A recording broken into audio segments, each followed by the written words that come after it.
Good morning friends, मैं अनुज Mishra दयासा classes YouTube channel में आपका स्वागत है।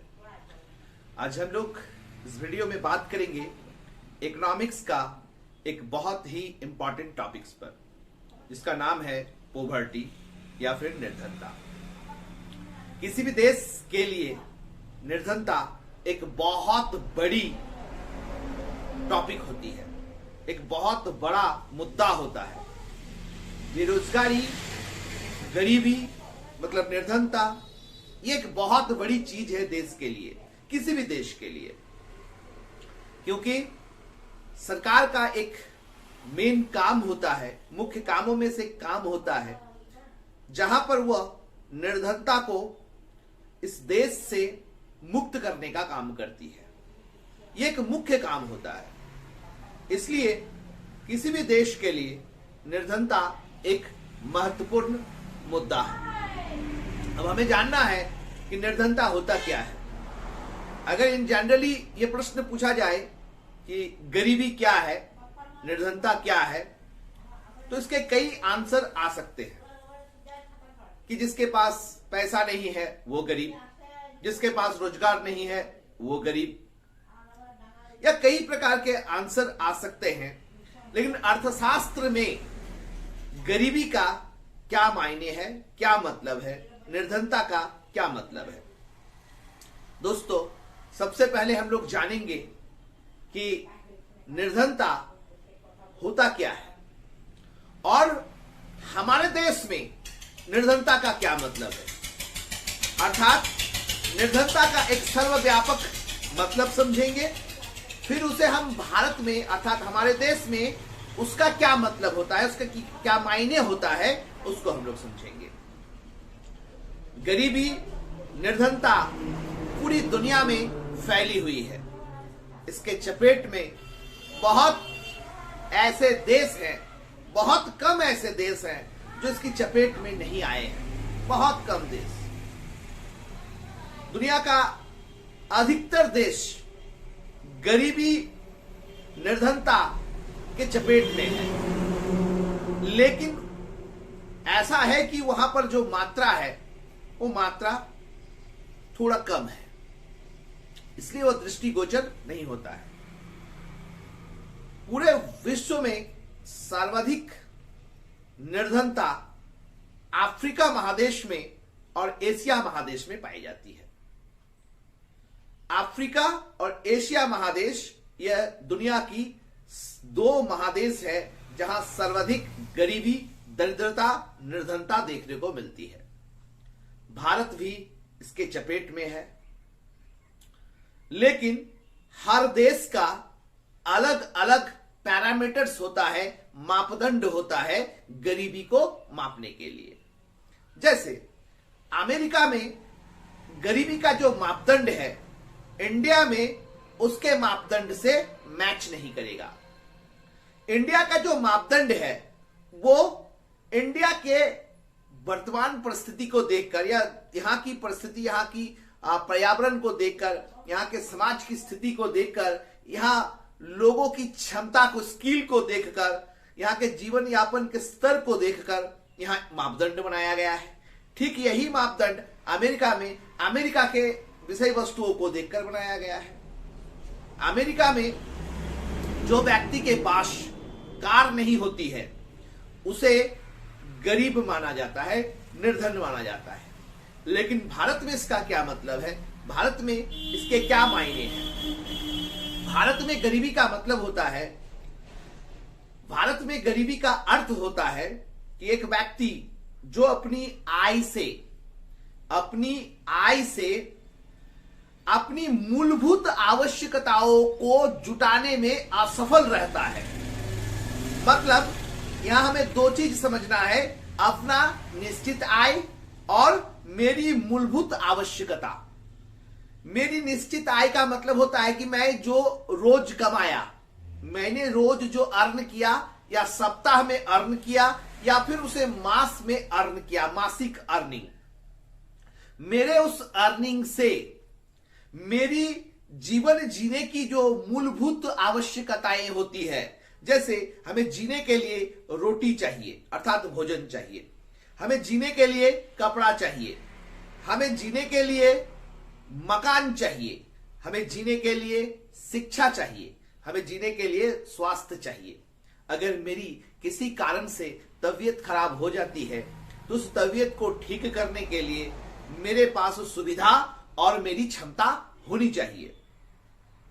मुझे पढ़ने का अधिकार होना चाहिए, मुझे पढ़ने की सुविधा मिलनी चाहिए।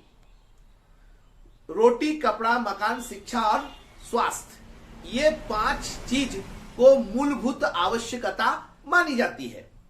अगर हम अपनी आय से इन 5 चीज को, रोटी, कपड़ा, मकान, शिक्षा, स्वास्थ्य, इन 5 चीजों को जुटाने में अगर हम सफल होते हैं तो हम निर्धनता रेखा के ऊपर चले जाएंगे।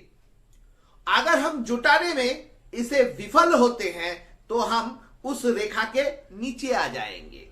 अर्थात सरकार ने एक लाइन खींच दी है, सरकार ने एक लाइन खींच दी है, एक बेस लाइन, एक आधार बना दिया है। इस आधार के बारे में मैं बताऊंगा। ये आधार अगर हम अपनी आय से अगर हम इन मूलभूत आवश्यकताओं को जुटा लेते हैं तो हम इस रेखा के ऊपर में चले जाएंगे।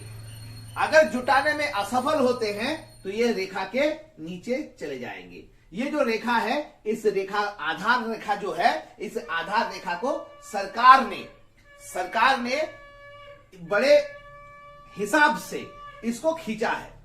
अब इसको खींचा कैसे किया है, किस आधार पर खींचा गया, किसके सिफारिश से लाइन तैयार किया गया है, यह भी चर्चा का विषय होगी। आने वाले समय में हम इसका डिस्कशन करेंगे। फिलहाल हम लोग ये समझते हैं कि निर्धनता है क्या, ये टॉपिक पे हम लोग डिस्कशन किए। निर्धनता क्या है, भारत में निर्धनता का क्या मतलब है, बोले रोटी, कपड़ा, मकान, शिक्षा और स्वास्थ्य अगर हम अपनी आय से जुटाने में सफल होते हैं तो हम निर्धनता रेखा के ऊपर में है, अगर हम जुटाने में असफल होते हैं तो हम निर्धनता रेखा के नीचे हैं। निर्धनता को हम मापेंगे कैसे? अब यहां पर प्रश्न आता है, निर्धनता को मापेंगे कैसे? तो निर्धनता को मापने के 2 रास्ते हैं। निर्धनता को मापने के 2 रास्ते हैं। रास्ता नंबर 1 को कहेंगे आय और दूसरे को कहेंगे आय प्रणाली और दूसरे को कहेंगे व्यय प्रणाली। ये इस 2 तरीके से हम लोग निर्धनता को मापेंगे। आय प्रणाली का मतलब होता है कि हम मेरी आवश्यकता को पूरा करने के लिए हम पर्याप्त मात्रा में आय जुटा लिए या फिर नहीं जुटा पाए। मैंने जो रोजगार किया उस रोजगार से या तो हम अपनी मूलभूत आवश्यकताओं को जुटा लेंगे या फिर हम जुटा नहीं पाएंगे। जुटा लिए तो निर्धनता रेखा के ऊपर यानी अबव पॉवर्टी लाइन, और अगर नहीं जुटा पाए तो बिलो पॉवर्टी लाइन यानी बीपीएल। तो ये जो पद्धति है जो आय के माध्यम से तैयार किया जाता है वो आय प्रणाली, और दूसरा है व्यय प्रणाली। अर्थात मैं अपनी पैसे के माध्यम से हम किन किन वस्तुओं को खरीद पाते हैं, किन किन सुविधाओं को खरीद सकते हैं, मेरी खरीदने की क्षमता कितनी है। यानी खरीदने की क्षमता के आधार पर हम ये निर्धनता रेखा को माप सकते हैं और आय प्रणाली के माध्यम से भी हम निर्धनता रेखा को तय कर सकते हैं। अर्थात हमारे पास 2 तरीके हैं, आय प्रणाली और व्यय प्रणाली। आय प्रणाली और व्यय प्रणाली के माध्यम से हम लोग निर्धनता रेखा को मापेंगे। अब प्रश्न यह है कि आय प्रणाली होता क्या है और व्यय प्रणाली होता क्या है। यहां पर एक प्रश्न आके खड़ा हो जाएगा। तो यह प्रश्न है, आय प्रणाली क्या है, व्यय प्रणाली क्या है। तो आय प्रणाली क्या है? आय प्रणाली में हमने ये क्लियर किया, आय प्रणाली में कितना रुपया हमको प्राप्त होता है। सरकार इसके लिए एक रकम तय कर देगी। यहाँ 860 रुपया प्रति महीना। ये मैंने एग्जाम्पल दिया, 860 रुपया नहीं है, मैंने एग्जाम्पल तय किया कि 800 रुपया प्रति महीना अगर कोई रोजगार कर रहा है तो वह बीपीएल, ये 860 रुपया अगर कोई व्यक्ति रोजगार कर लेता है, सरकार तय कर दी कि 860 रुपया अगर कोई रोजगार कर रहा है तो उसे बीपीएल नहीं माना जाएगा, यानी उसे निर्धन नहीं माना जाएगा।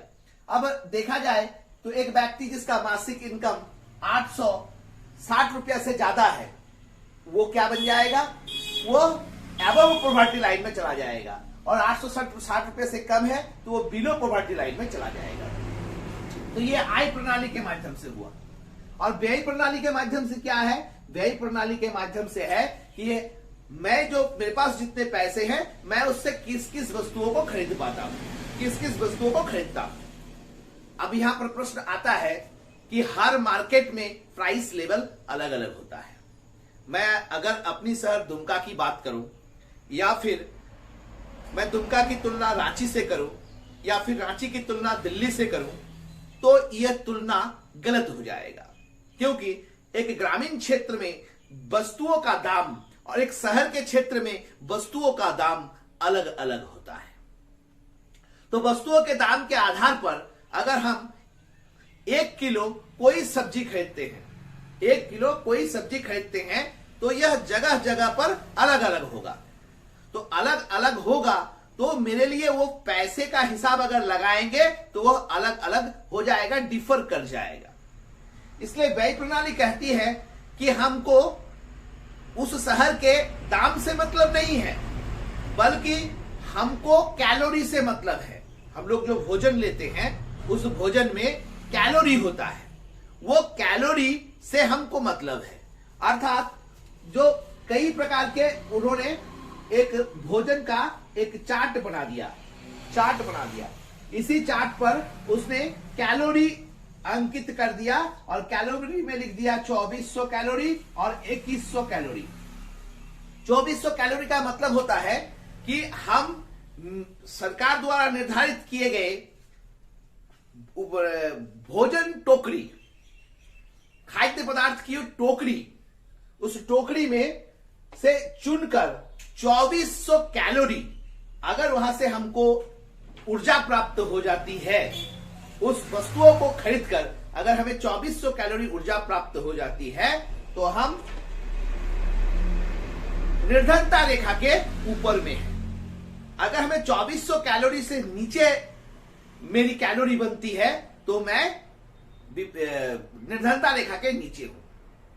यहां पर 2 आंकड़ा है, 2400 और 2100, इसमें एक अंतर है। गांव के लोग मेहनती होते हैं, ज्यादा मेहनत करते हैं, उनका शरीर ज्यादा परिश्रमी होता है, इसके लिए उसे भोजन की आवश्यकता ज्यादा होती है।